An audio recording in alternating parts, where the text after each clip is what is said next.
Pourquoi Goldorak s'appelle-t-il ainsi en France? On décrypte les origines de son nom. Goldorak, le robot géant inventé par Go Nagai dans les années 70, est à l'honneur en ce moment.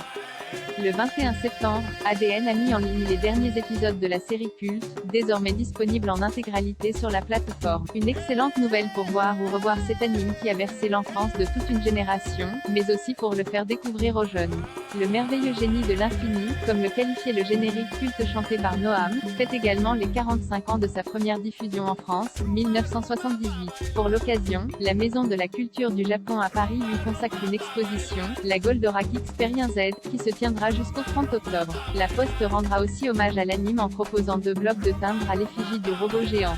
Ils seront disponibles à partir du 11 octobre. Goldorak et ces événements soulignaient l'importance de l'œuvre de Go Nagai, pionnière du phénomène manga et Japanimation dans l'Hexagone. Goldorak est une série extrêmement riche par les thèmes abordés tout au long des 74 épisodes. Il y a un message très pur, très noble. C'est par exemple un certain code d'honneur que véhicule Actarus, le pilote de Goldorak. Il y a aussi l'idée qu'il faut protéger la Terre, que celle-ci est fragile et qu'on doit s'entraider entre humains pour repousser des menaces qui risquent de nous détruire. Analyse Yvan Jablonka, écrivain et historien, au micro de France Inter.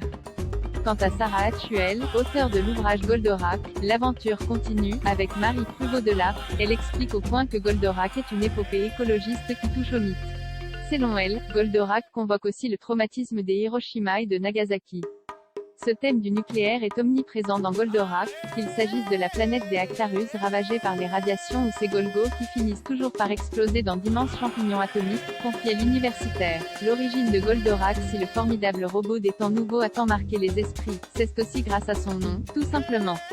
Mais d'où vient le terme Goldorak? Qui a choisi de baptiser le héros métallique de cette manière?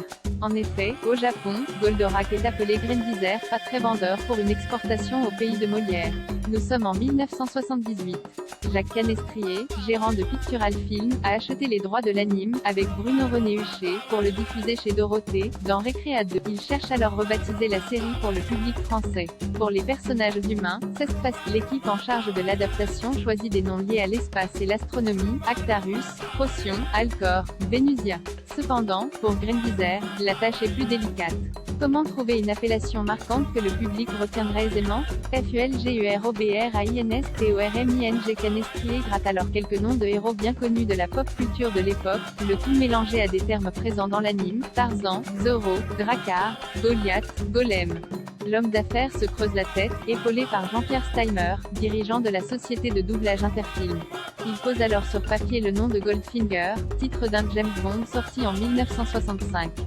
Un autre héros se glisse dans sa liste, Mandrake, un magicien de BD. Jacques Canestrier décide de mixer ces 2 noms, ce qui donne Goldenrak. Il appelle alors sa fille de 8 ans, Stéphanie, et teste sa trouvaille sur elle. La fillette, qui a du mal à articuler correctement ce nom, trouve plus simple de l'appeler Goldorak. Eureka, Jacques Canestrier valide cette prononciation. Un héros mythique venait de naître, grâce à l'aide d'une jeune fille de 8 ans. Le lundi 3 juillet 1978, Goldorak est diffusé pour la première fois sur le petit écran. Le reste appartient à